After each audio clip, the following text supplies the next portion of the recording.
empezar a grabar.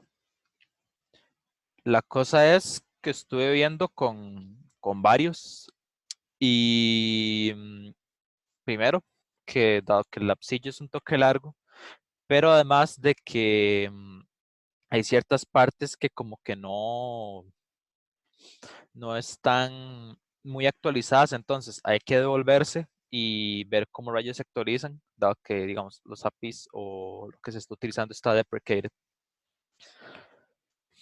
Eh, lo que vamos a hacer, o la decisión que tomamos la clase pasada, es dar una semanita más de tiempo para este laboratorio que es, o que era para hoy. Entonces, el Lab 5 y el ejemplo 4. Sin embargo, no creo que el ejemplo 4 tal vez les haya causado como tanta dificultad.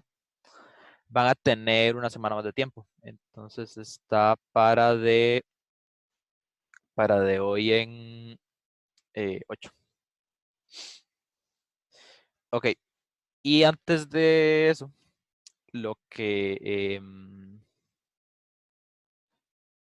ok, y lo otro es lo que una de las dificultades que hemos visto en el app han sido en 3 puntos. En el punto, bueno, y con punto me refiero a la opción en el menú. La opción 7, que es la de localización, la opción 8, la opción 9 y la opción 10, que son las de los servicios OP REST. La decisión que yo tomé fue como la parte de SOAP REST no era tan digamos que más o menos están los contenidos del curso, pero no era como tan estricto su involucramiento, puesto que ya vemos otros tipos de servicios, como por ejemplo para HTTP. Y aunque sí es bastante interesante, yo decidí un poco por mi lado em, hacer esa parte opcional, puesto que los dos APIs que vienen en el laboratorio no están, no están incluidos, no están funcionando.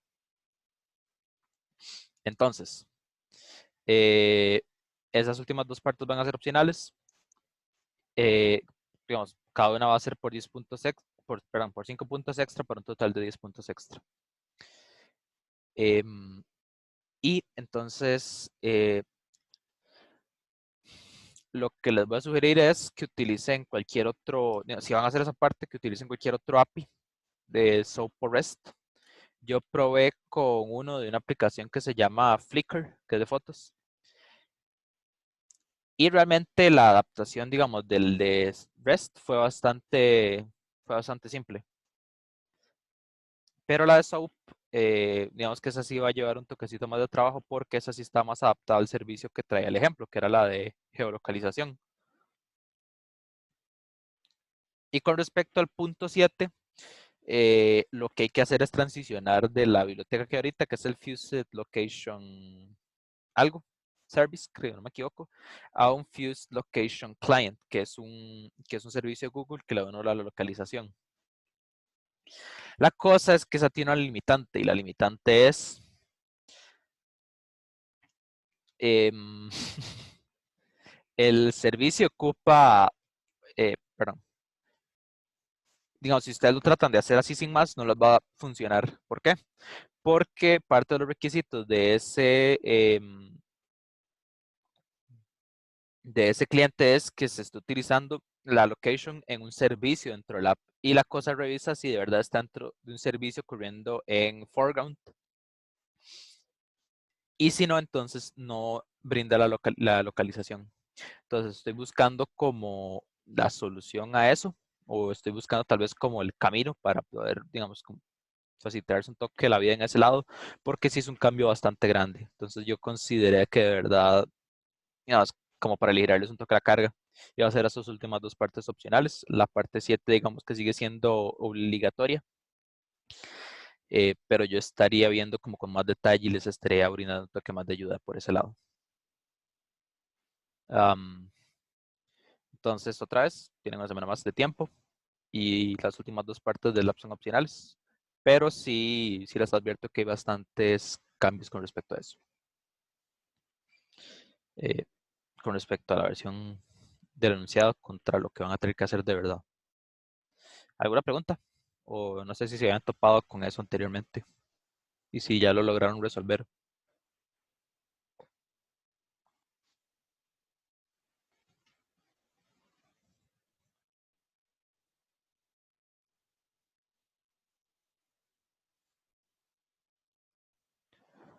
Ok, entonces para hoy tenemos dos cosas. Tenemos las presentaciones de los proyectos, de los de investigación, pero eso hagámoslo al final de la clase. Ahorita o sea, en la segunda hora, no al final. Entonces a las 4 voy a darle igual 10 minutos por equipo, ahí por orden de voluntario y si no a dedo, para que me presenten eso. Y sí, yo les estaría como dando retroalimentación, etcétera. Si, entonces, en esta primera hora lo que veríamos es el tema que sigue, que es el de patrones arquitecturales o de arquitectura para lo que serían aplicaciones móviles. Entonces, con esta presentación que les voy a dar ahorita, que no creo que me exceda mucho de tiempo, lo que además les estaría dejando un laboratorio 6, y ese estaría para de hoy en semana y media. Entonces, para que no les choque con el otro, tienen como media semana más. Es bastante breve, entonces tampoco creo que los esté sobrecargando. Y si no, ahí me avisan. Entonces voy a compartir acá y empecemos con esta cosilla.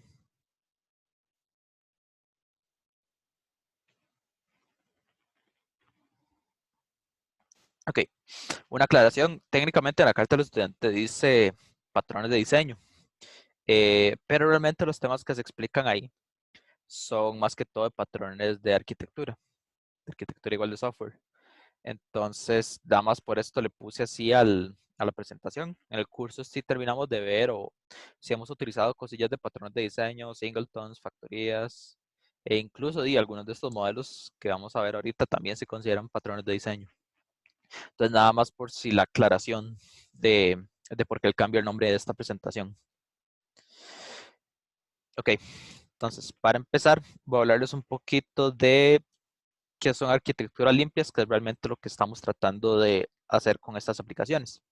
Entonces, así como es una muy buena idea, cuando vamos a construir una casa en la vida real, contratar a un arquitecto para que nos diseñe la casa, para no terminar con monstruosidades como una puerta que da hacia afuera de la casa, en el segundo piso.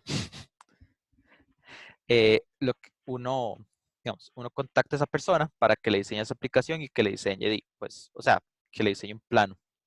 Eh, y en general se habla de la arquitectura de la casa, en este caso la arquitectura de la aplicación, que es una estructuración que nos permite manejar la complejidad de la misma.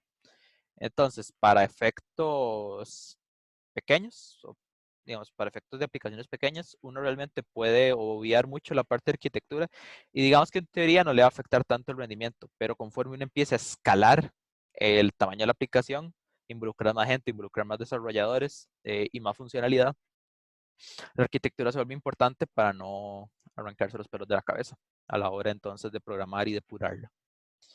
Eh, en particular, las arquitecturas limpias son arquitecturas más orientadas al dominio de la aplicación, y con dominio nos referimos como a reglas de dominio, lógica de negocios, y que se busque que tenga cierto nivel de independencia del framework de trabajo para, digamos, mayor facilidad de migración de tecnología, por ejemplo. Normalmente cuando estemos hablando de arquitecturas limpias, vamos a trabajar un modelo en capas, como las cebollas, donde vamos a tener usualmente en el centro la capa más relacionada a la parte de entidades, a lógica de negocio, y conforme nos vayamos hacia afuera, vamos a tener las capas que son más de interacción con la persona. En medio vamos a tener comunicación como entre ellas y solo entre las capas directamente conexas o adyacentes. ¿Por qué molestarnos con esta parte? Como les conté, para efectos de aplicaciones pequeñas, de hecho, para también efectos de la aplicación del curso, técnicamente uno no vería mucho impacto con la arquitectura, sea de una forma u otra, incluso si no hay arquitectura. Eh, Sin embargo, si hay beneficios, obviamente más perceptibles, mientras mayor el tamaño de la aplicación. pero aún así para aplicaciones pequeñas hay ciertos beneficios. Uno de ellos es que es mucho más fácil cambiar, digamos, las dependencias en la tecnología. Veámoslo de esta forma. Imagínense que ustedes van a implementar una aplicación, pero es una aplicación multiplataforma. Entonces, la idea es que ustedes quieren sacarla para Android, iOS y teléfono, perdón, y browser. Entonces, algo así como WhatsApp, que está para esos tres medios. E incluso podrían fumarse un cliente de escritorio. Sería terrible escribir 4 veces el mismo backend. Entonces, lo que uno podría hacer es tratar de escribir entonces esta parte acá, más que todo la del centro, la de entidades y caso de uso, incluso parte de los controladores, de manera con una arquitectura limpia para entonces solo tener que cambiar el mínimo de cosas a la hora de escribir el frontend de cada una de ellas. Normalmente uno escribiría esto como una especie de API y el frontend sí lo haría dependiente de la tecnología. Entonces, 4 aplicaciones con mucho menor esfuerzo que el de 4 aplicaciones por aparte. Otro motivo es la facilidad de testear. Y abro un medio paréntesis. No, que básicamente, realmente en la carrera nos enfocamos mucho en la parte de desarrollo.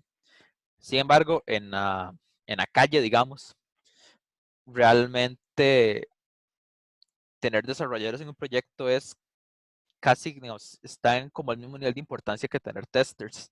Cuando ustedes aplican a una empresa, o la mayoría de empresas, normalmente digamos, los puestos de entrada son o developer junior o tester junior. Por no tener experiencia con Avantica, que es como una de las empresas de acá que conozco. Normalmente contratan en uno de esos dos puestos. Básicamente en los proyectos de desarrollo también hay un equipo de development y un equipo de pruebas. Normalmente el development es un poquito más grande, pero no por eso el de pruebas, digamos, deja de tener bastante gente. Entonces viene a ser como la otra cara de la moneda del lado de desarrollo. Trabajar con una arquitectura limpia lo que termina siendo es que además de que estas cosas sean fáciles de reemplazar, son fáciles de testear, porque uno puede testear independientemente cada uno de los componentes y cada una de las capas. Yo creo que no van a llevar ningún, bueno, no sé si irá a abrir una adaptativa de testing, ojalá sí. Pero por ejemplo, uno ve que hay diferentes niveles de testing en ese curso. Por ejemplo, lo que se llama testing unitarios es como pruebas aplicadas a cada uno de los componentes de estas capas. De integración como la interacción entre estas y así sucesivamente. Entonces, Clean Architecture nos facilita un poco la labor de testing en lugar de venir a lo salvaje y testear todo el sistema, sino que uno testea por partes y va escalando hasta que ya logra tener control del sistema. Y en teoría también nos da como la opción de tener mayor legibilidad del código. Entonces, digamos que hay algunos beneficios o bastantes beneficios de utilizar Clean Architectures. Hay un par de principios con esta estructura que les conté. Esta figura está como saliendo en todo lado. Entonces ahí digamos, es relativamente importante en este concepto. Nada más que el principio de abstracción nos dice que lo que está más en el centro está más abstracto y está más orientado a la lógica de negocio y conforme nos vamos saliendo se va haciendo más concreto, más de implementación y más del lado de interacción con el usuario. Entonces abstracto, concreto. Y además el principio de dependencia que nos dice que para cualquiera de estas capas, esta solo va a depender de la que tenga próxima adyacente hacia adentro. Entonces, por ejemplo, la capa de controladores, la verde, va a depender solamente de la roja. Entonces, si cambio la roja, me vuelo a la roja, puede que eso me afecte la verde y solo la verde.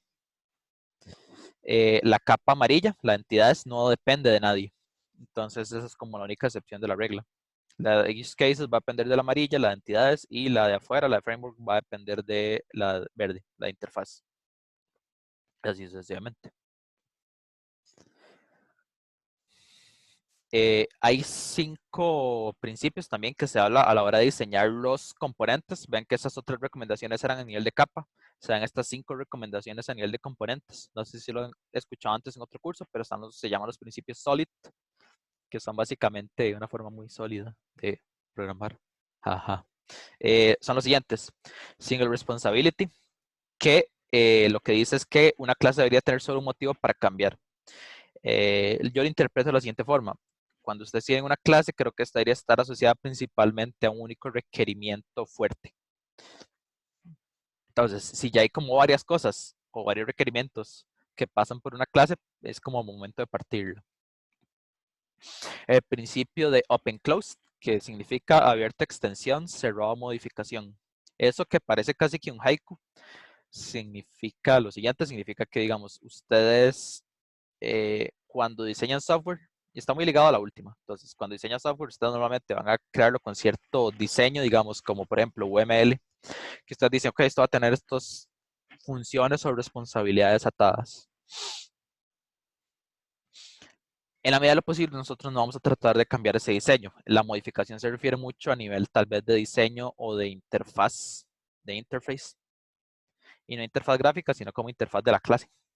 Pero está abierto a poder extender los métodos que ya tiene. Si ustedes quisieran agregar más a esto, lo óptimo sería mediante otra nueva clase, mediante una subclase.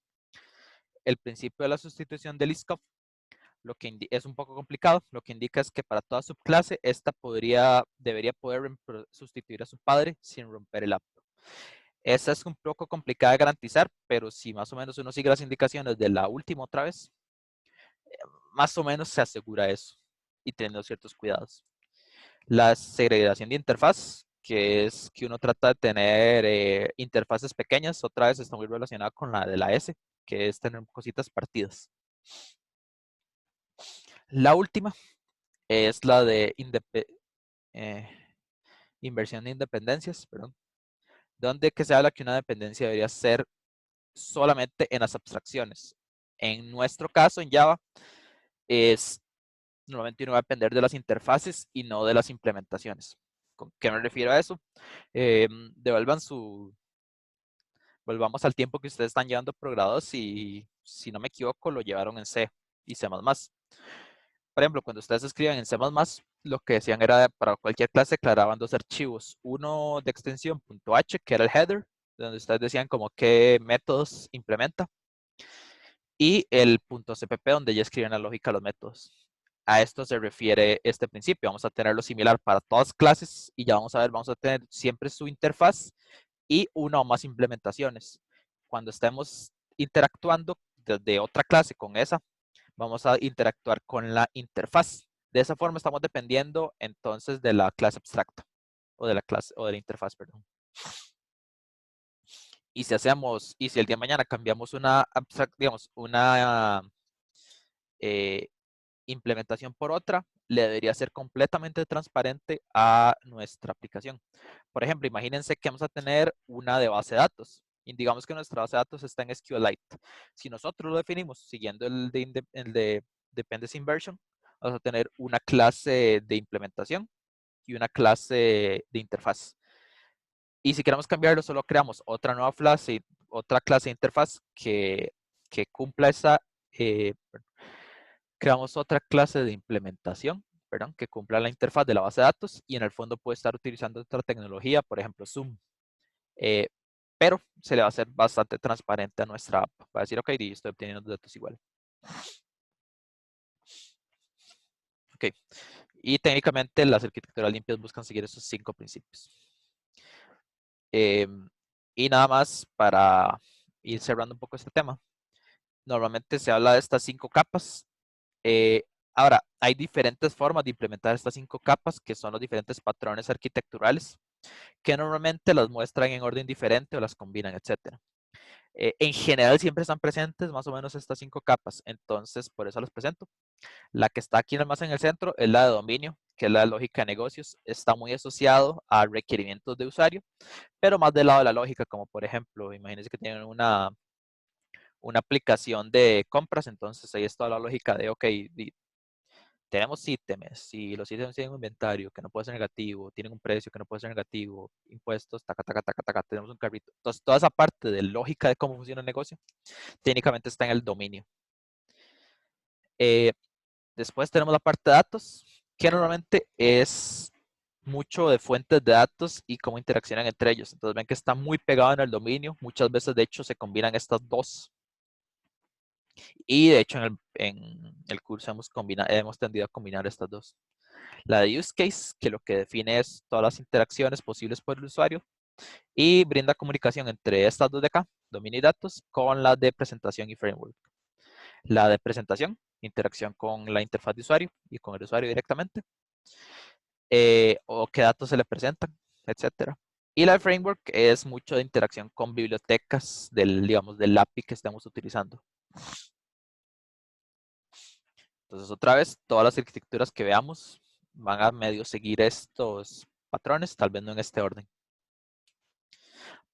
Haciendo un poquito más concreto esto, por ejemplo, un ejemplo de cómo en Android se maneja la parte de dominio es mediante los objetos de modelo que hemos estado utilizando para el curso, como por ejemplo las clases personas, etc. Para la parte de datos ya hemos visto, por ejemplo, SQLite, pero también existe Room, los DAOs, DOAS, bueno, está mal. Está bien.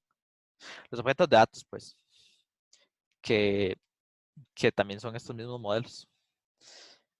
Para los usos de los use cases, realmente hemos tocado esa parte mucho en los ejemplos que hemos visto hasta el momento, porque igual Android no ofrece como una muy clara o una segregación nativa de la interacción del usuario en use cases.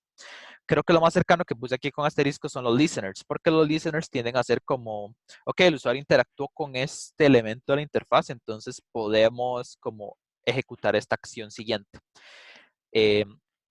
Cuando uno trabaja con arquitectura limpia, entonces esta parte es como la que tal vez le toca a uno fumarse más, entre comillas.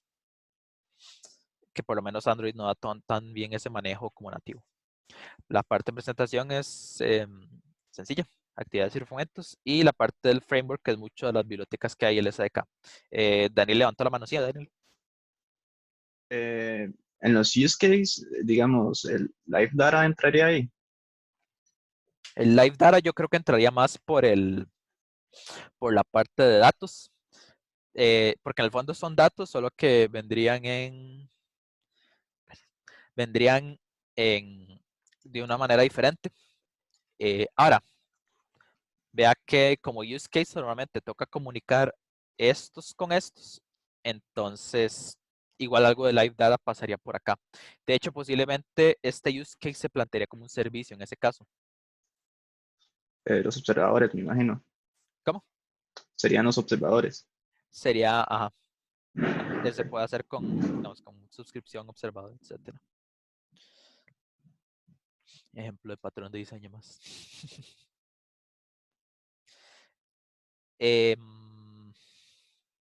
Ok. Ahora veamos particulares implementaciones de diseños de arquitectura. En el fondo, todos estos diseños le van a tratar de llegar a esto que acabo de presentar, a esa arquitectura limpia. Sin embargo, le llegan de formas diferentes, pero van a ver que en el fondo siempre están los mismos conceptos de separación por capas. La primera es una que tal vez puede que ya hayan visto en el curso de Inge, que es el Model View Controller. En esta normalmente hay 3 capas. La vista, que es la parte de interfaz. El controlador, que es la parte de lógica y comunicación entre estos dos. Y el modelo, que es la parte de datos y datos principalmente. La lógica de negocios tiende a ponerse en el controlador, no tanto en el modelo. Entonces, por ejemplo, cuando llega una solicitud, pasa por el view, le pide al controller qué hacer, el controller accesa al modelo, este le devuelve, estructura la información y la devuelve al view. En términos nuestros, me gusta más esta figura porque nos muestra como cuáles son las partes que conocemos. Por ejemplo, el view se maneja mucho con los archivos de recurso XML, layouts, hasta cierto punto activities, porque vean que los activities tienden a estar aquí más como en medio. Controlador. La parte del controlador es principalmente lo que hacemos en Java, digamos, que es la lógica detrás del negocio, los componentes. Aquí entra un poquito lo que estábamos viendo antes de use cases. Y otra vez hasta cierto punto lógica del negocio. Y el modelo es principalmente la parte de acceso a datos, proveedores de contenidos que podrían ser tanto datos de una base de datos como live data, como otro tipo de, digamos, de información. Puede ser hasta un CSV. El segundo tipo de diseño es el que se conoce como MVP, modelo vista presentador. Entonces, es muy similar al anterior. Vamos a tener una capa de view y una capa de modelo, pero vamos a tener una capa de presentador.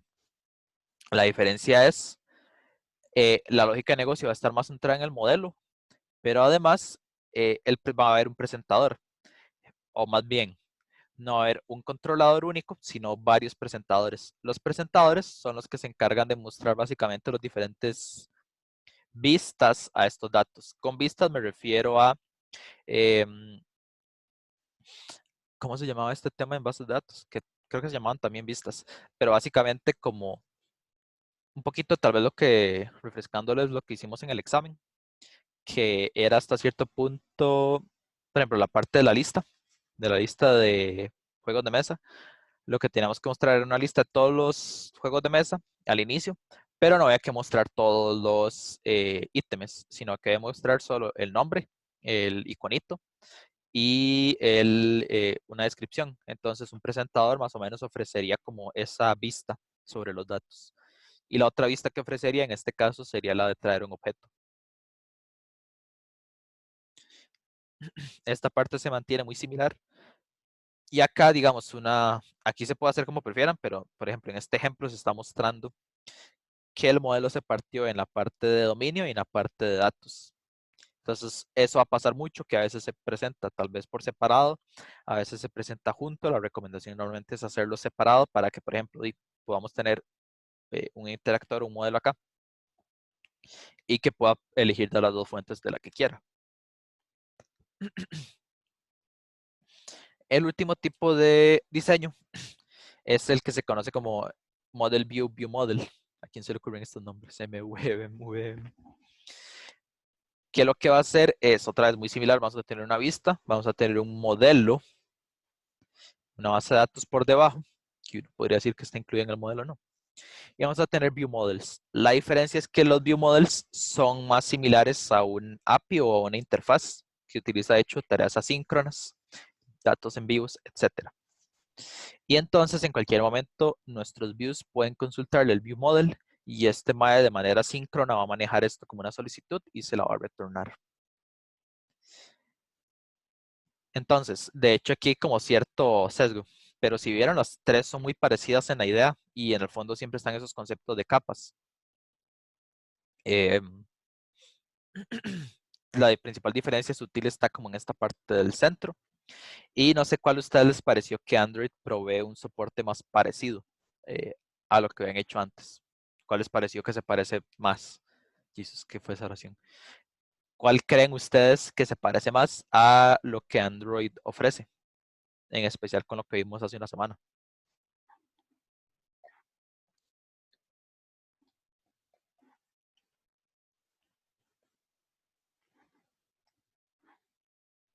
RIP. Este. Ujú. Entonces, eh,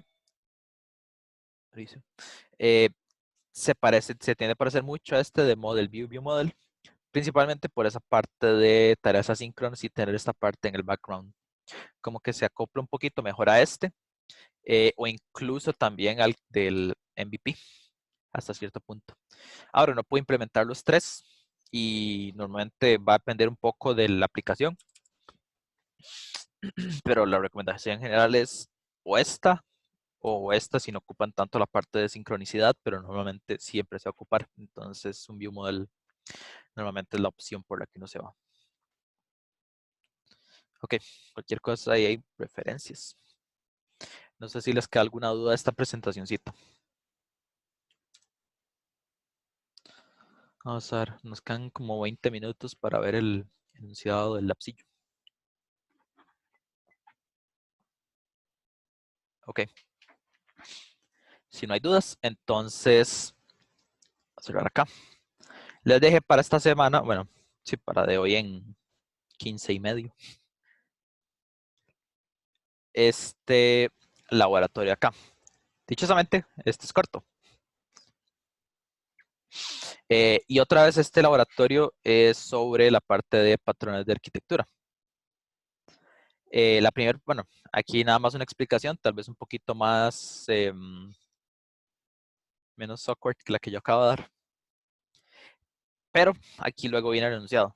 Este laboratorio tiene dos partes. La primera parte es tal vez la más pegada al tema en sí, donde vamos a tener una arquitectura y vamos a implementar estas clases que vemos acá.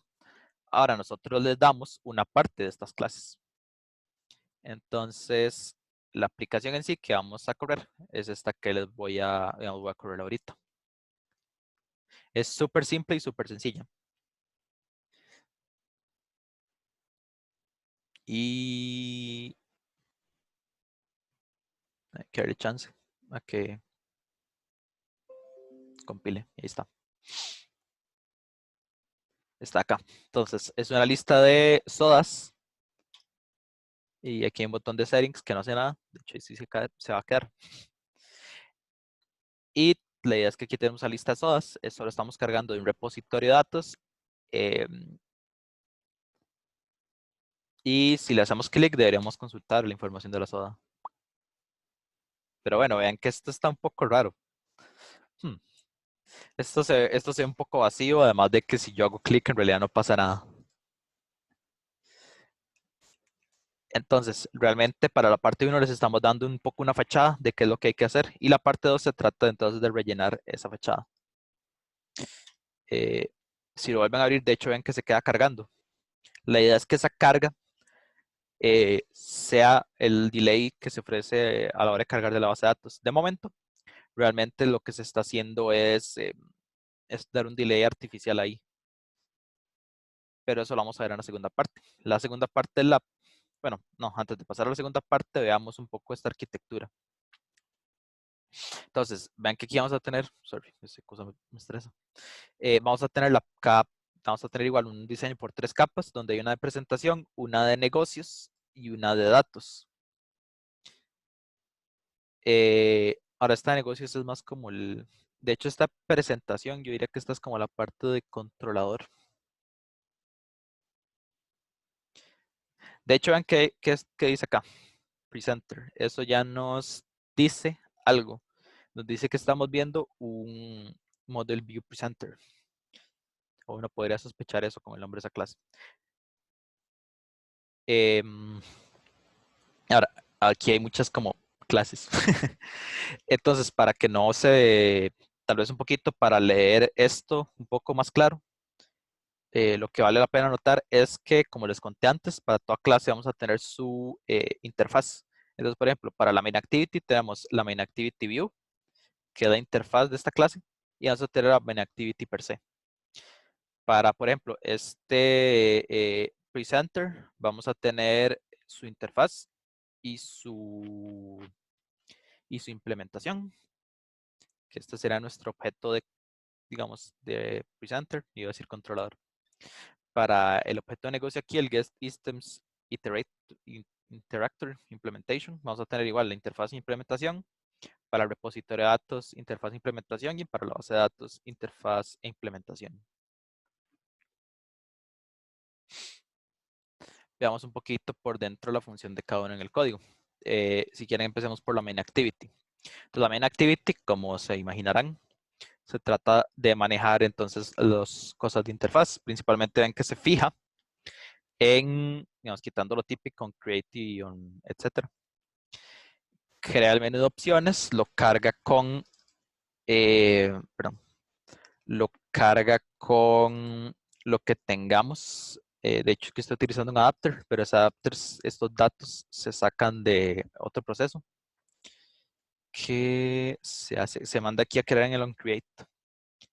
Cuando ustedes crean, entonces le dicen, ok, usted tráigame los datos y cárguemelos de forma síncrona. De ahí viene la espera que hay al inicio y por lo que no se muestra la lista. Y cuando se carga, por ejemplo, on Create Options Menu, se infla. Entonces eso que estaba antes invisible ya se muestra. E igual cuando se selecciona un ítem, de momento no se hace nada. Pero parte de lo que se hace es descubrirlo. Ok, los datos se los pedí al presenter. El presenter implementation lo que hace es entonces ver la solicitud. Bueno, ver los dos tipos de solicitudes, cuando se presiona un ítem y cuando se quieren cargar los datos, que en realidad eso es cuando se crea, más que todo. Entonces, el presenter, su labor es presentar datos. Cuando es creado, ok, busca una lista de ítems y esta se queda pegado a esa lista esperando cualquier tipo de interacción. Esa lista de ítems se obtiene mediante este objeto de negocio, que es el items interactor. Este es el encargado de jalar los más de las bases de datos. Y vean que este en realidad está funcionando un poquito como lo que vamos de ver de View Model. No exactamente, ¿verdad? Porque digamos que aquí no está como esa parte de tipo servicio. Pero ven que lo está haciendo mediante un proceso. Lo está haciendo mediante un hilo con un handler. Y le está diciendo, ok, tráigame los ítems de la lista de ítems de la lista. Y haga un delay. Y dígame entonces cuando termine la tarea para yo terminar de cargarlos en interfaz. Este masillo, entonces va a correr en otro hilo y este items repository lo que hace es básicamente accesar a la base de datos, decirle que me dé los ítems y retornarlos. Entonces que este es tal vez la que es más como intermedia ahí. Por último, la implementación de base de datos. Ups, data source, aquí ya no se me desapareció. Ahí está, data source. Aquí es donde nos damos cuenta que era una farsa. no, no, que lo que les damos a este punto es esta, pero ven que esta base de datos realmente lo que es una listilla. Pero la idea es que esta sea la clase que se encarga de administrar la parte de queries, etcétera, de la base de datos. Y esa es la parte no del app. Entonces ven que es esta arquitectura acá. Otra vez, este es como el esqueleto. La parte 2 es llenar con carnitas esqueleto. Entonces, voy a bajar un toquecito. Lo primero que uno haría sería cambiar eso que acabamos de ver. Bueno, en realidad lo primero que vamos a hacer es crear nuestro objeto de datos. Entonces ya no van a ser sodas, sino que van a ser personas. Vamos a crear una clase de persona que tenga ciertos atributos. En realidad el mínimo son estos tres, pero ahí pueden empezar a agregarle cualquier otro. Y una vez que lo tengan, lo van a dejar otra vez como una lista y luego esa lista la van a cambiar a una base de datos local. Ahí sí vamos a tocar esa parte donde tenemos la clase base de datos, pero donde no estábamos haciendo mucho. Y ven que es similar a lo que hemos hecho antes. Por cierto, aquí no se pide ninguna tecnología específica, entonces podrían usar SQLite. Sin embargo, yo les recomiendo que para que vayan conociéndolo, más que tienen que utilizarlo en este sprint que viene, y que prueben con Room. Y entonces traten de hacer esa parte de base de datos con Room, o tal vez ustedes quieren esforzarse el doble, bueno, no esforzarse el doble, sino aprender más. Entonces, como para testear un poquito esta parte ok, y veamos si de verdad es la parte de implementación, digamos, yo puedo cambiar los componentes tan fácilmente y tal vez quieren hacer una implementación mediante Room y otra mediante SQLite y otra mediante Firebase, etcétera. Entonces, técnicamente los estoy pidiendo la tecnología aquí, pero les recomiendo que usen quiten el delay porque ahora sí vamos a tener un tiempo de carga real. Eh, Y lo otro es que la lista entonces ahora se cargue a las personas. Ven que hay que tocar un toque al lado de la interfaz. Y por último, que se crea una actividad cuando ustedes presionan, que en lugar de mostrarse ese mensajillo que no muestra mucho, que se haga una actividad con el detalle de la persona, con fragmentos, lo que a ustedes les encanta. Entonces ven que es muy similar la parte B, la parte 2 del lapsillo. Es muy similar a lo que ya han hecho en el examen. Entonces ya son bastante expertos en esta parte. Entonces nada más el cambio es, vamos a tratar o vamos a hacer lo posible para pegarnos a esa arquitectura que estamos presentando.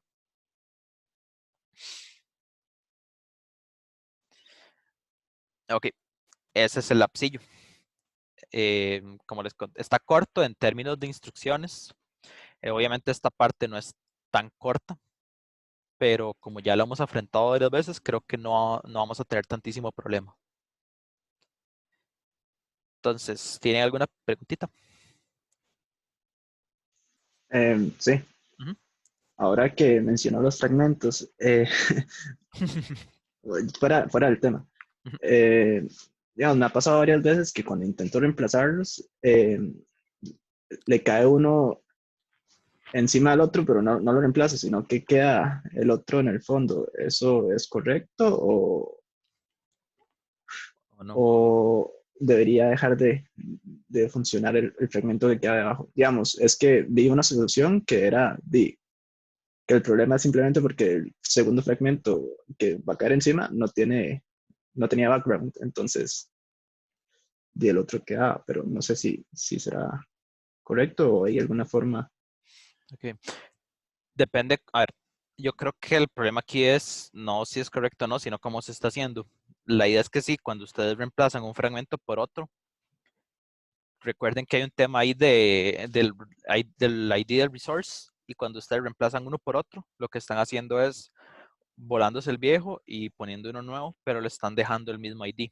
Entonces, técnicamente el otro debería dejar de existir porque si no nos vamos a quedar con un fragmento sin nombre y que va a quedar medio inaccesible. Entonces, técnicamente debería desaparecer.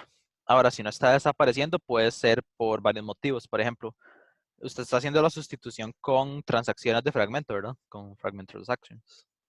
Ujú. Ok. Ok, entonces técnicamente sí se deberían estar cambiando, pero y la está haciendo igual con replace, como vimos en el lab de fragmentos. Sí, sí, exacto, por eso la duda. Ok.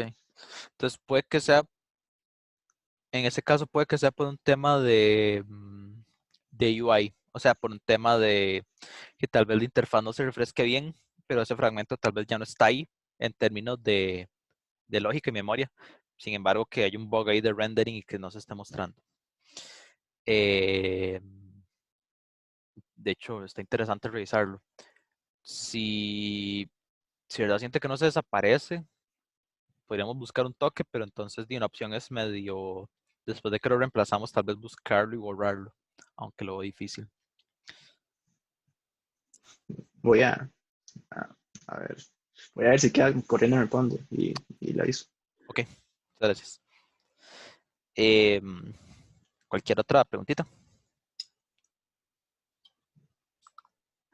Eh, Profe, entonces, este lab, bueno, para el viernes sería el lab pasado, digamos, Ajá, y este sería para dentro de este martes en 8. exactamente. Ok. Entonces tienen un poquito más de, digamos, este es fin de semana y el lunes se pueden preocupar un poquito más del sprint review, que me imagino que también es como algo que está como preocupándoles ahorita.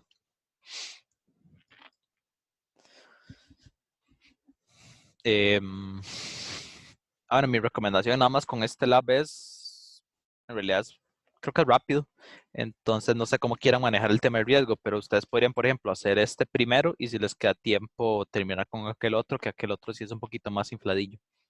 O al revés, pueden ver si terminan con el otro y tal vez dejar esta última hora. Y sin embargo, si lo dejan para el día de la entrega, van a tener solo como 4 días para hacer este, por si acaso.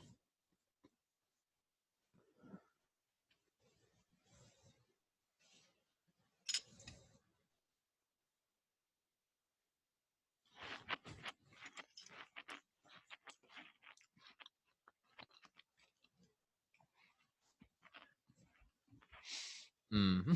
Entonces, si tenemos como más preguntitas. Pasemos ahora a, ya les voy a dar el podio a ustedes. Entonces pasemos a la parte de los proyectos de investigación. Entonces, como les conté, voy a contar más o menos 10 minutos por equipo.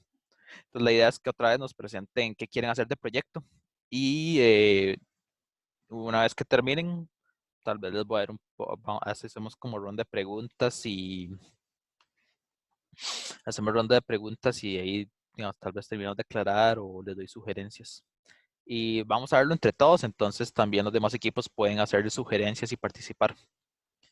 Entonces, ¿quién se quiere mandar de primero? O yo elijo dedo.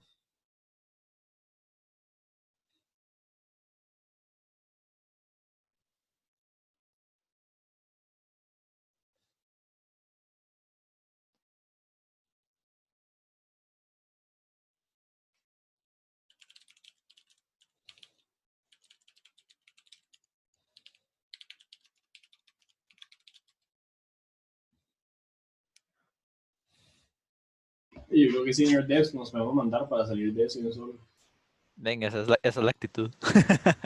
Está bien, entonces Senior Devs, adelante. Uy, me acabo de dar cuenta que no les he subido una tareita para que suban el enunciado. Digan, perdón, el entregable del proyecto. Entonces voy a creárselas ahorita. Si quieren, ahí también pueden subir el archivillo de presentación, pero en realidad solo hace falta que me suban el entregable. Adelante, entonces. Ahora más tarde lo creo. Dedo. Ok.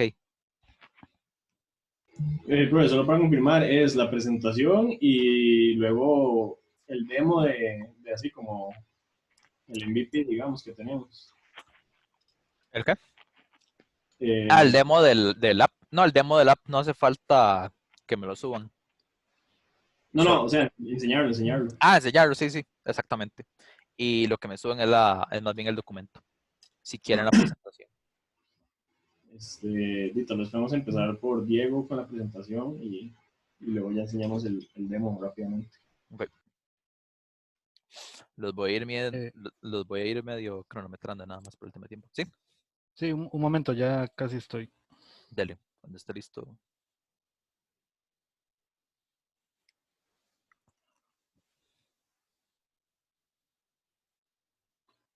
Me dice host disabled, participant, screen sharing. Dice claro. que no puedo. No sé si esto. All participants. Creo que ya. Sí, creo que sí.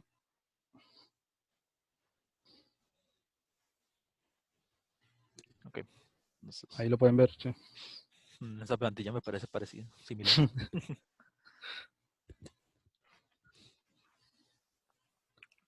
Un momento. Estamos bien, sí. Ok. Bueno, nosotros el grupo Senior Devs, la herramienta de la que queremos hacer una investigación se llama React Native. Ya les voy a pasar así rápidamente a decir un poco qué es. Primero, qué es React. React es una librería de JavaScript enfocada en el desarrollo en interfaces de usuario. Provee herramientas y componentes está pensada, digamos, para desarrollar interfaces con menos esfuerzo que si se hicieran normalmente. Fue desarrollada por Facebook. Ellos ocupaban una manera de desarrollar interfaces de manera más ágil. Entonces crearon React, aunque React está pensado más para lo que es web. Usando, perdón, sí, ocupaban Facebook ocupó una herramienta que les permitiera asociar datos con las vistas para no tener que cambiar los datos, no tener que cambiar las vistas una vez que cambian los datos. Ya para el proyecto, bueno, para el curso, lo que nos interesa es React Native, que es, por decirlo así, la versión para dispositivos móviles. En lugar de web, es más pensado para Android y para iOS. La justificación, React Native presenta varias ventajas sobre otras librerías. Entre ellas, una que nos pareció muy importante es compatibilidad entre plataformas. Permite desarrollar la misma aplicación para Android, no hacerle casi ningún cambio y poder ejecutarla en un dispositivo iOS, por ejemplo. También tiene funcionalidad nativa. Eso quiere decir que las aplicaciones que utilizan React Native funcionan bueno, igual que si la aplicación fuera diseñada específicamente para el sistema en el que se están ejecutando. Para pruebas y desarrollo, permite actualizaciones instantáneas y es fácil de aprender, es también fácil de leer y de aprender, entonces tiene una sencilla curva de aprendizaje. El problema que queremos resolver es, es ver si podemos realizar un proyecto de Android Studio que utilice React Native para mostrar algunas de esas ventajas de las que les hablé anteriormente. Nos interesa tal vez un poco más, sobre todo la agilidad y la compatibilidad entre las dos plataformas. Perdón. Nuestros objetivos serían investigar y aprender sobre React Native, desarrollar una aplicación en React Native que muestre esas ventajas y demostrar la compatibilidad entre plataformas Android y iOS sí, de la aplicación. El alcance del proyecto sería la aplicación, básicamente, y bueno, además del documento que queremos realizar con sobre React Native, con un poco lo que es la historia, las herramientas que tiene, las ventajas que permite, un poco, tal vez, más detalle sobre más detalle de lo que ya les he hablado, y la aplicación que permita mostrar lo que ya les he dicho. Y creo que eso sería. Uy, perdón.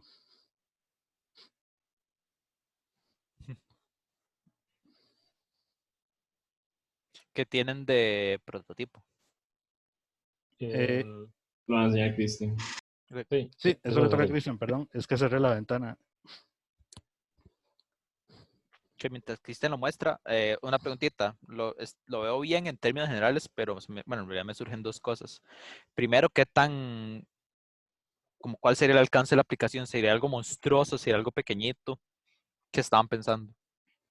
Profe, ahorita, digamos, para el demo lo que tenemos es una aplicación que es una lista de cosas por hacer, to-do list. Básicamente lo que hace es agregar y borrar de actividad, ¿verdad? Tasks. Y ya para una aplicación un poquito más avanzada, tal vez podría ser, no sé, algo parecido a lo que hemos hecho en algunos de los laboratorios, ¿verdad? Ujú. Ok. Las SOAs de la U o algo así, porque igual se puede conectar con los mapas de Google y entonces ahí básicamente podemos ver qué tan difícil o más fácil es desarrollar esta aplicación en React Native versus Android Studio. Ok. Está bien. Ah. Sí sería bueno como que delimiten exactamente qué, tal vez no en términos de requerimientos, pero como en ese nivel de vamos a implementar una aplicación que tenga esto, esto, esto y esto, como para tener bien definido el scope y que no se les haga así como un trabajo muy, muy grande. Uh-huh. Okay. Sí pueden ver El video. Sí. Ah, perfecto. Sí, entonces, como les comentaba José, lo que hicimos fue una aplicación que lo que tiene es una lista. Obviamente, bueno, tiene botones con funcionalidad para usar el teclado para ingresar texto, que va a ser mostrado en la lista, bueno, como objetos de la lista, ¿verdad? Entonces ahí podemos ver cómo los agrega. También también se desarrolló la posibilidad de poder borrar, digamos, los objetos que se están creando, que se están agregando a la lista. Y eso sería, bueno, eso se está borrando también. Eso sería, digamos, básicamente lo que generamos para presentarles hoy. Ok. Entonces, eso está escrito en React, básicamente la parte de frontend, o también o sea, el backend sigue siendo Java, digamos. No, todo es JavaScript, profe. Huepucha. Eh, Ok. sí, sí, sí, digamos, el backend, es que el backend en realidad es el status de Redux que están almacenando, estamos almacenando, digamos, la lista, los nombres y todo lo que se agregan, los elementos de la lista se guardan en el estado de Redux y eso funciona como el backend, no estamos haciendo llamadas a un API ni nada así, ¿verdad? Ok. Interesante. Una preguntilla, ¿cómo, digamos, si se sienten listos como para manejar esa parte de la comparación de Android y iOS que han investigado con respecto a qué tan difícil es portear la aplicación de una u otra o solo con que la corran en iOS ya les va a correr sin problemas, puesto que está en JavaScript? ¿Qué saben de eso? Cuando se crea, digamos, lo que se usó aquí es ¿cómo es que se llama? Una cosa que se llama Expo, es como por línea de comando, uno crea la aplicación base, ¿verdad? No sé si han usado React o algo así, pero básicamente es el equivalente a Create React App. Entonces él tiene como un boilerplate que en realidad lo único que trae es una pantalla que dice empieza a desarrollar su aplicación y ya con base en el boilerplate uno ya empieza a agregar los componentes. Eh, bueno, en nuestro caso solo tenemos el header y una lista. No, perdón, el header nada más. La lista es por aparte, es una pantalla. Y se corre con Yarn, que es como parecido a NPM para Node, y trae un comando para correrlo en Android y un comando para correrlo en iOS. Entonces, dependiendo del comando que uno corra, él va a compilarlo para esa plataforma y va a correr el emulador correspondiente. Ok. Entonces, en realidad, digamos, ya sí son como funciones muy, muy específicas para cada plataforma, como Android o algo así, entonces ya sí se agregan por aparte, pero si uno no hace nada como muy diferente, con programarlo una vez, ya corren cualquiera de los dos. Ok. Excelente. Y la última pregunta es, el objetivo que ustedes están planteando es en términos de que mostrar las ventajas, haciendo, digamos, mostrar las ventajas de React y haciendo un app tanto para Android y iOS. Entonces, quería preguntarles como cuál era el scope de ustedes. Si querían solo mostrar, vean, esta aplicación corre en ambos o querían compararlo contra otra cosa. Yo me lo imagino más como utilizando alguna función que sea específica, por ejemplo, para iOS, como, no sé, la lectura de la huella digital, algo así que se pueda almacenar eso. Todavía no sé cómo se hace. Entonces, que en realidad solo es agarrar la aplicación base que ya tenemos y agregarle esa función en vez de tener que desarrollar la aplicación en Swift y en Android Studio completamente por aparte y que es el doble de trabajo, sino que nada más le agregamos esa función. Ujú.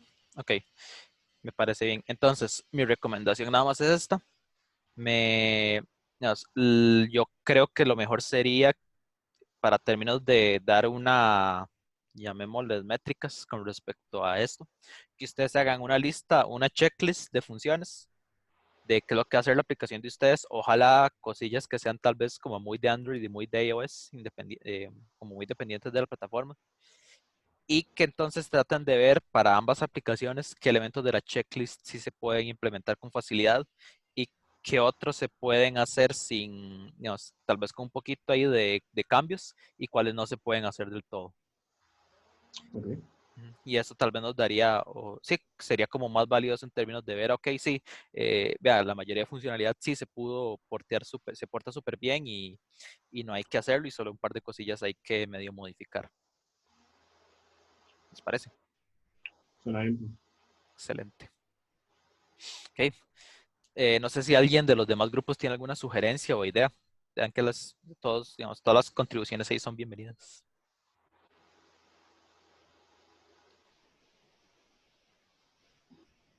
Les cuadró. No dijeron nada. Les cuadró. Sí, sí, les convencimos.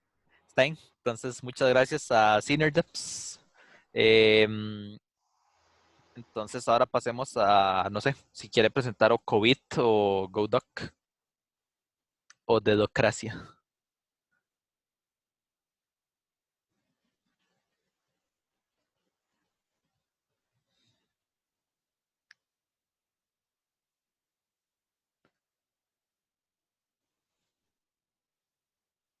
Moneda, moneda.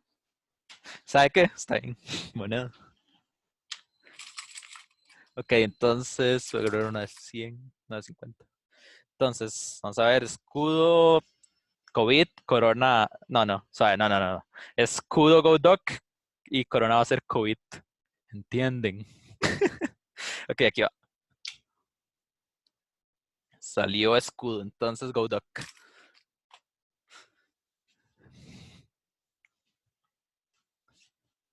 ¿Alguien de GoDoc por ahí? Ujú. Ok, denme un momento.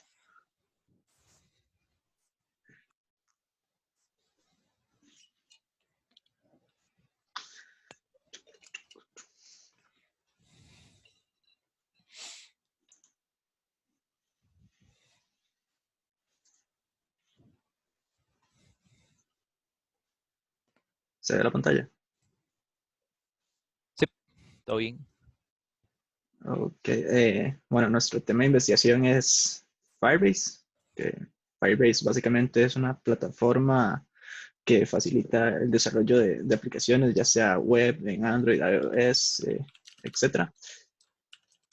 Este da herramientas de autenticación, bases de datos, alojamiento de archivos, eh, nos, nos da como analíticas de no sé, los datos que uno quiera observar. Por ejemplo, aquí podemos ver los descargas, almacenamiento. También, digamos, si uno maneja, bueno, uno puede manejar enlaces por medio de esto para, se llaman enlaces dinámicos y eso sirven para, no sé, dependiendo de dónde se le dé clic, si se le da desde un iPhone o Android o la compu, se comporte de la manera que uno le haya dicho. Y entonces ahí se pueden observar en las analíticas, digamos, si se le dio clic, cuántos usuarios hay. Por ejemplo, acá tenemos un enlace que es para ingresar y, y aquí muestra como la cantidad de clics que se le dio, los registramientos, etc. en cierta fecha.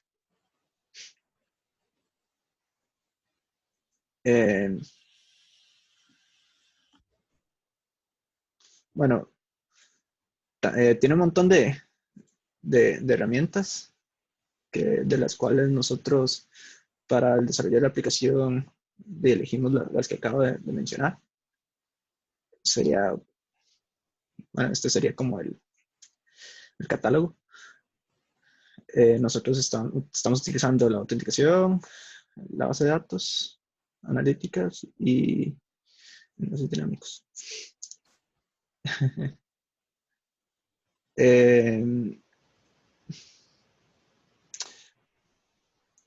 Y esta sería nuestra aplicación haciendo uso de ello. Por ejemplo, aquí tenemos el correo. Si le damos enviar un enlace,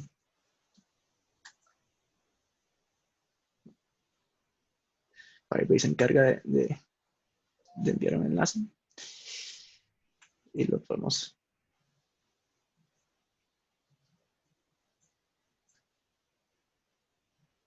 Aquí este es un mensaje de una plantilla que nos brinda la plataforma.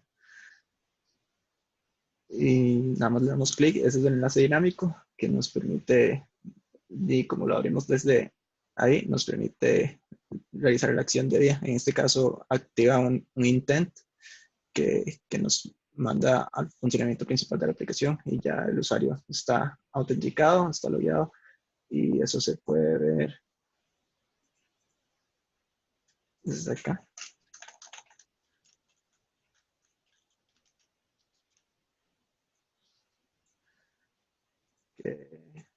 Hay un usuario con este ID actualmente en el dispositivo. Si el enlace se abre desde cualquier otro lado, ahorita no está definida en las secciones, entonces solo se puede abrir desde un dispositivo Android. En fin, la base de datos es una base por documentos. Acá no tenemos la versión en development como todo lo actual, pero acá hay una función hardcoded que mete una reunión. Bueno, nuestra aplicación trataba sobre reuniones de estudios. En el view model. No. Acá tenemos. Aquí se mete una reunión. Y en Firebase podemos ver la consola en la base de datos. La base de datos por documentos. La reunión insertada. Bueno, ahí borré un dato. En fin. Todo lo que esté relacionado con Firebase se puede manejar ya sea desde Android digo, desde la consola o el dispositivo donde se esté utilizando. Mm, bueno. Estos marcadores que están acá son cargados desde la base. Son estos mismos que están aquí. Digamos, repaso de anatomía sería, por ejemplo, este de acá. Y los datos que están ahí, supongo acá.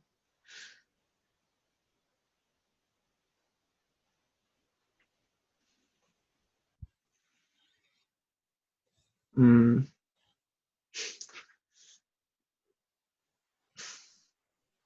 y creo que,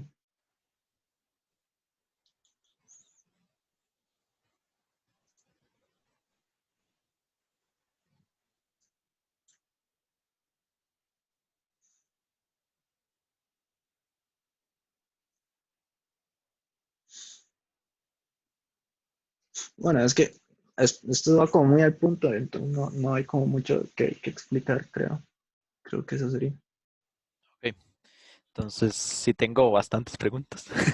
Sí, No sí, sé, no adelante. sé no sé si lo mencionó al principio, pero creo que no me quedó muy claro cuál sería entonces el objetivo del proyecto de ustedes. ¿De la aplicación o la Perdón, investigación? de la investigación. Eh, Aplicar las funcionalidades que Firebase nos brinda en el proyecto y compararlas, sí, perdón, no lo dije, y compararlas con, más, sí, perdón, no Sí, sí, estaba es un trabajo en suficientemente equipo. preparado. Pueden, obviamente, todos los miembros del equipo pueden entrar. Sí, claro. Sí, bueno, en parte es como lo que hablamos con este profe de la clase pasada, Ujú. y quedamos en eso, en aplicar estas herramientas que ofrece Firebase a la aplicación, ¿verdad? Al proyecto final y hacer una especie de benchmark o una especie de comparación de las ventajas que nos ofrece Firebase en comparación a otras sistemas igual de bases de datos, por ejemplo, eh, que existan, o sea, que ya existan los datos y compararlos como con eso. Entonces la idea es como llegar a obtener estos datos a partir de la aplicación que nosotros creemos en el proyecto final y poderlo comparar con estos otros datos que obtengamos de Internet, digamos. Porque sí. Ujú. Entonces, básicamente van a tener dos versiones de su proyecto final, una con Firebase y otra con base de datos cualquiera. Y entonces van a comparar ambas. Exacto. Ok. Esa comparación en términos de qué va a ser, nada más. Eh, Tiempo sería. Sí, tal vez como tiempos de carga o también, por ejemplo, eh, sacarle provecho tal vez a la parte de tiempo real que ofrece Firebase. Entonces, como analizar también por ese lado. Ok, entonces será una comparación en términos de eficiencia de tiempos, de cargas y de consulta, digamos. Sí. Ok, Sí, está bien. Y no, digamos, ahí va a depender mucho de contra qué lo comparen, pero por ejemplo, Firebase tendría las de perder si lo comparan contra, no sé, una nativa en Room. Entonces, nada más consideren eso digamos, en términos de este experimento que están planteando. En sí, la comparación me parece bien. Tal vez si pueden, o sea, y una comparación en tiempo, de hecho, es una de las cosas más importantes en términos de Android. Bueno, en términos de dispositivos móviles, digamos, porque, como dice, o sea, porque tiempo va muy de la mano con user experience. Entonces está bien, pero tratan de alguna manera definir alguna especie de, llamémosle protocolo, de cómo van a ejecutar esas corridas de tiempo, porque ven que hay muchos factores que pueden afectar ese tiempo de ejecución. Entonces, por ejemplo, que ustedes digan, ok, como se van, digamos, primero por si la compu está muy pegada, vamos a hacer varias corridas y vamos a sacar como el tiempo promedio, ese tipo de cosillas.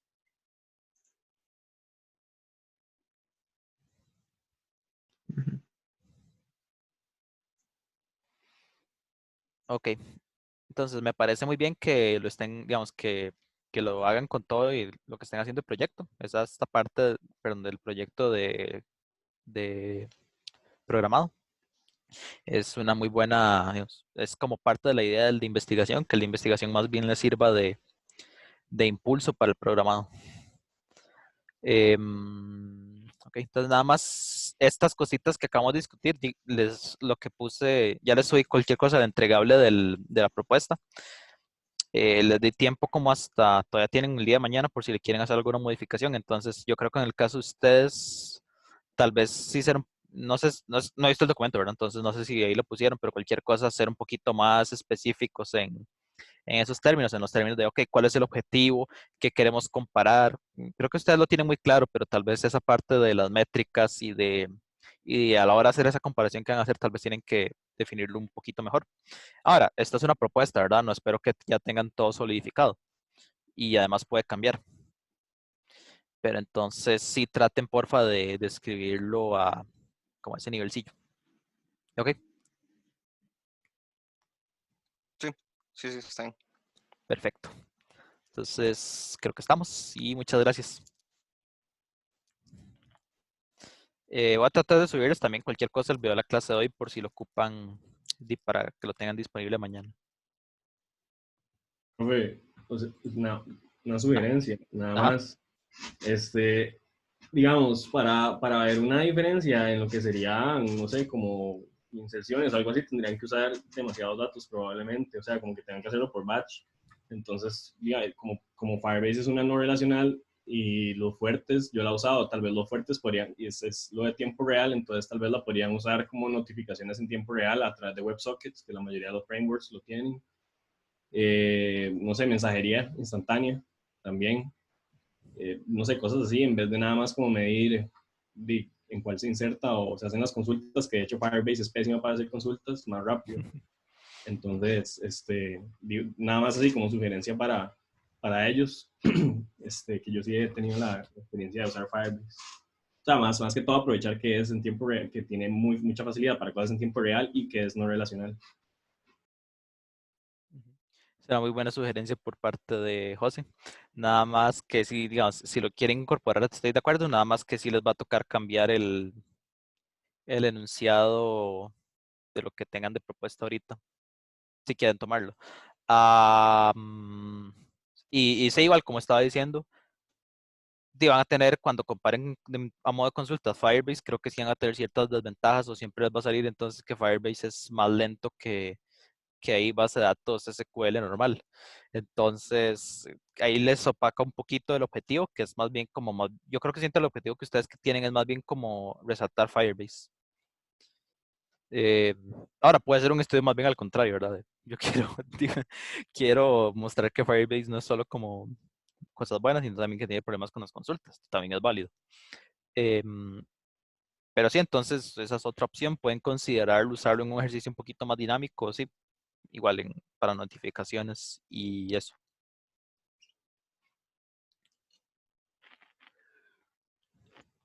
De Muchas hecho, gracias. Ok. Claudia, estaba pensando tal vez como algo en locations, pero bueno. Em, entonces, el equipo de COVID.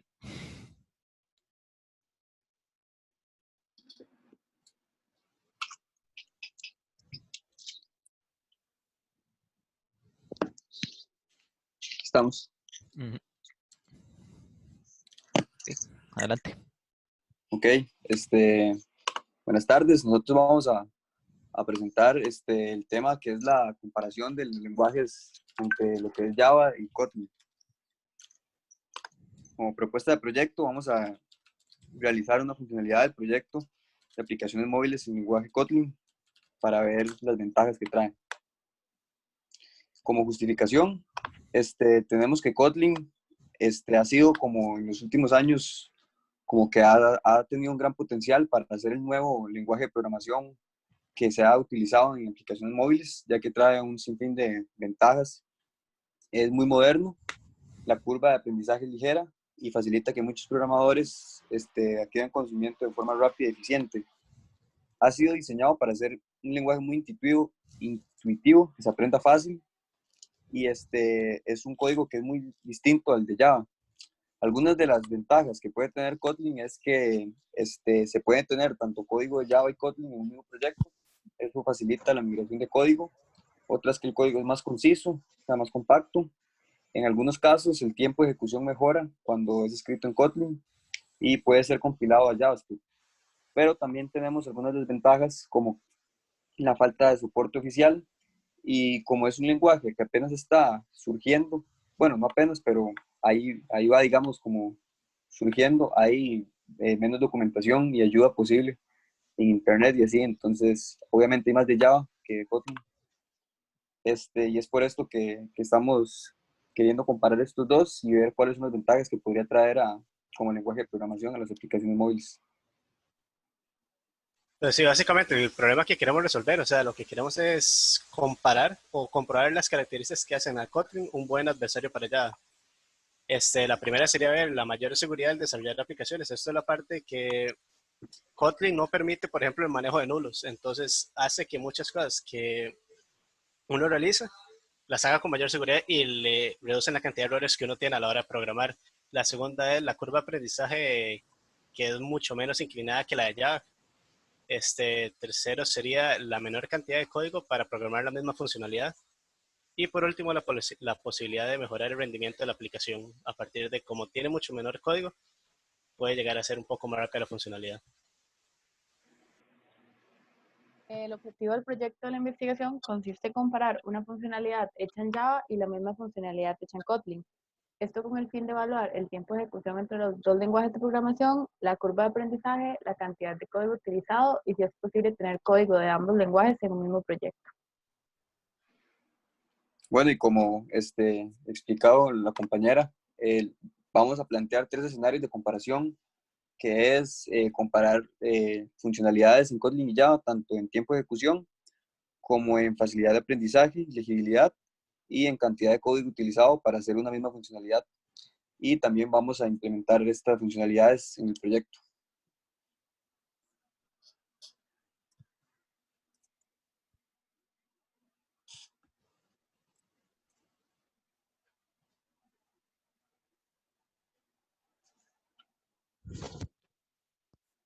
Para la prueba de concepto, nosotros elegimos hacer una aplicación muy sencilla, que es una lista de objetos, muy similar a la que hicimos en los primeros laboratorios, y hacerla en tanto Java como en Kotlin.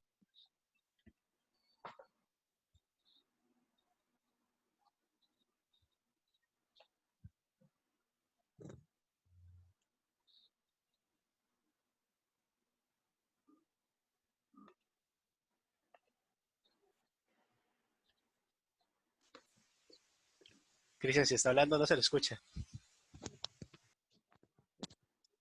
¿Ah? ¿Ahora sí? Sí. Ah, ok. De seguro se muteó el micrófono un toque. Sí, que lo que hicimos fue desarrollar una aplicación en Kotlin y en Java, la cual es una lista de objetos. Aquí podemos ver un poco del código en Kotlin. Esto, por ejemplo, es cómo se desarrolla un adapter. Vemos que se desarrolla de manera muy similar. Hay diferencias, como por ejemplo que las variables no tienen tipo y se inicializan con un valor val. Aquí tenemos un fragmento en código Kotlin y eso sería, me parece. Gracias.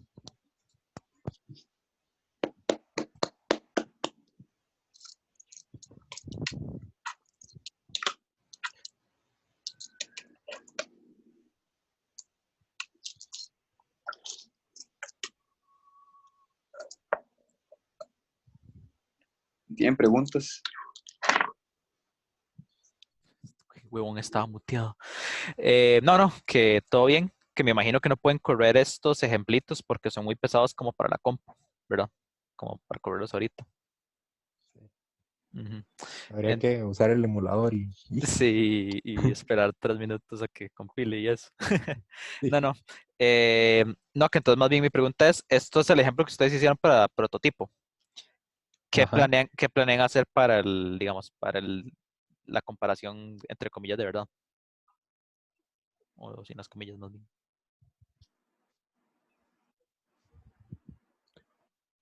Para la comparación de verdad, Ujú. pensábamos en concreto el fragmento que se encarga de la vista de un evento, tenerlo en código Kotlin. Ok. Es en el proyecto de ustedes, Sí, digamos. Ok. Me parece una muy buena opción. Entonces van a tener una versión en Java y otra en Kotlin. sí. Excelente. Ok. Y en realidad creo que era eso más que todo. Me parece que está bien orientado, que tienen bastantes métricas de comparación.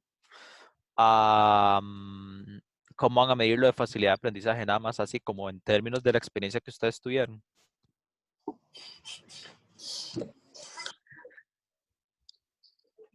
Tal vez como la legibilidad, más que todo, ver si, o sea, ver un código en primer plano, digamos, a primera vista, y ver cuál se ve más, o que dé menos miedo, por decirlo así. Ok. Ahí les recomiendo hacer, ya que lo está mencionando, ahí les recomiendo, si quieren hacerlo de esa forma, como de por legibilidad, hagan esto.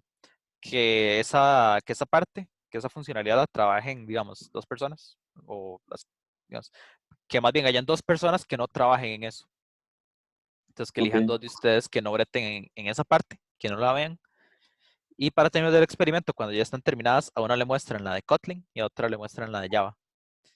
Y entonces, que con base en eso den su opinión y después tal vez incluso los pueden invertir, que entonces ahora una vez la de Java y la otra la de Kotlin. Y entonces digan, bueno, sí, me parece más claro esta, o me parece más claro esta otra. ok, Ok. Y no, creo que estaríamos. Entonces, ok, perfecto. perfecto. Ok. Entonces, muchas gracias. Eh, entonces, creo que todos los proyectos están, en términos generales, bien. O sea, todos tienen una muy buena idea de lo que quieren hacer. Tal vez delimitar algunas cositas o afinar ciertos detalles, pero creo que por lo menos todos tienen tema y están bien encaminados y tal vez en el camino ahí se darán cuenta de algunas de los detalles que tal vez les faltaron o no tanto faltaron, sino porque hay cosas que uno obviamente nunca se va a dar cuenta hasta que se lo tope de frente. Como por ejemplo, no sé, eh, never mind. Entonces, creo que entonces con eso estaríamos por hoy. No sé si tienen alguna pregunta de lo que sea en realidad. Otra vez, ya les subí ¿cómo se llama esto? En mediación la entrega para que suban el enunciadito del proyecto de la propuesta de investigación. Está en la clase, está en el enunciado de, digamos, de la clase del día de hoy. Entonces, ahí donde dice clase viernes 22 de mayo. Y otra vez tienen todavía mañana por si quieren hacer alguna modificación extra de ese documento. Sí, sí, sí. ¿Ok? Profe, solo entregamos el documento. Sí, el documento, si quieren, pueden mostrarme un videíto o pantallazos o algo del prototipo, pero digamos que técnicamente lo acabo de ver ahorita, entonces eso no es como tan preocupante para mí. Nada más quería ver que en efecto ya hubieran traveseado un toque la tecnología para que no fuera como muy de golpe. O sea que Ok. usted había dicho que sí, ya hemos trabajado con esto y ya logramos hacer que corra. ¿Ok? ¿Alguna otra Está bien. consulta?